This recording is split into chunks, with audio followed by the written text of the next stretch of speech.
What's going on? We back with another video. This is your boy CJ Goodfellow. One time for the one time. Shout out to the LDBC.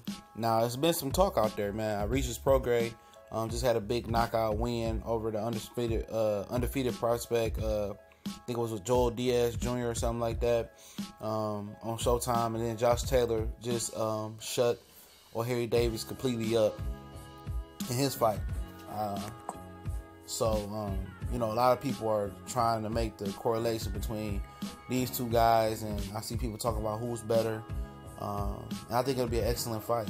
You know, if you didn't know, Josh Taylor is not foreign to coming to America and fighting. He's done it a few times already in his career. You know, Regis Prograis, he's been doing his thing, knocking everybody out. He's a big, strong guy, and you know, for some reason, you know, the Americans are not giving Josh Taylor his just due, I guess because they haven't seen him fight before. You know, a lot of people are just talking out their ass and they haven't seen him fight.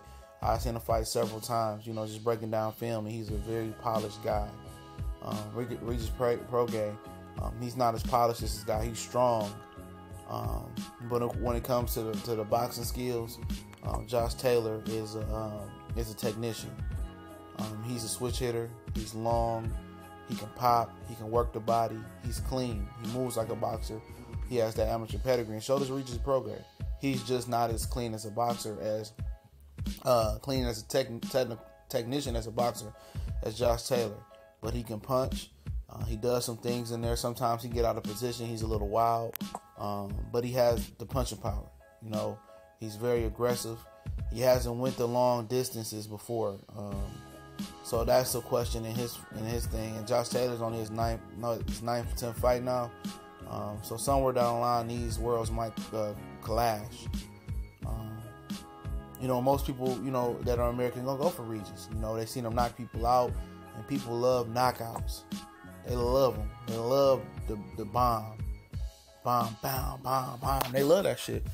So people tend to always gravitate towards the guys that have the bigger power. The guy with the technical skills that can box and move, he's always goes overlooked in the American public eye, especially if he's not a high upper echelon guy like a Floyd Mayweather or, you know, Bernard Hopkins. You know, a lot of people tend to, you know, put their face in the dirt and don't give them they just do.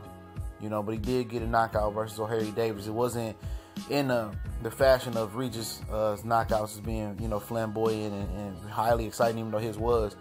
And early and quick as Regis knockouts is. But you know, Josh Taylor, you know, is, like I said, he's a technician. He's a well-rounded boxer.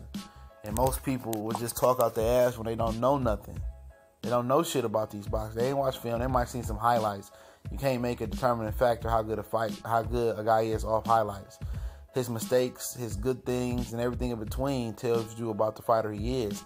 And, you know, when I see the amateur pedigree that both of these guys have, it's very good. Regis, you know, was a guy that Errol Spence was beating him by the slimmest margin in the amateurs. In the Olympic trials, it was a very slim margin that Errol Spence barely, you know, slipped past Regis from what I'm hearing.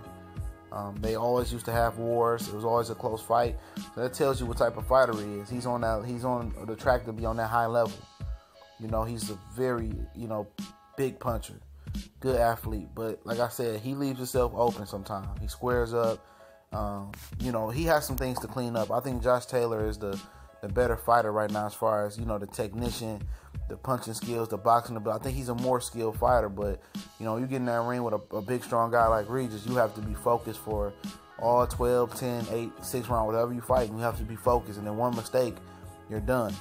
So this fight is one of those highly anticipated fights. Once Terrence Crawford beats Ndongo and he releases all those belts, we should see some of these guys, both of these guys named in a mix with Sergey Lipit as well. We gone.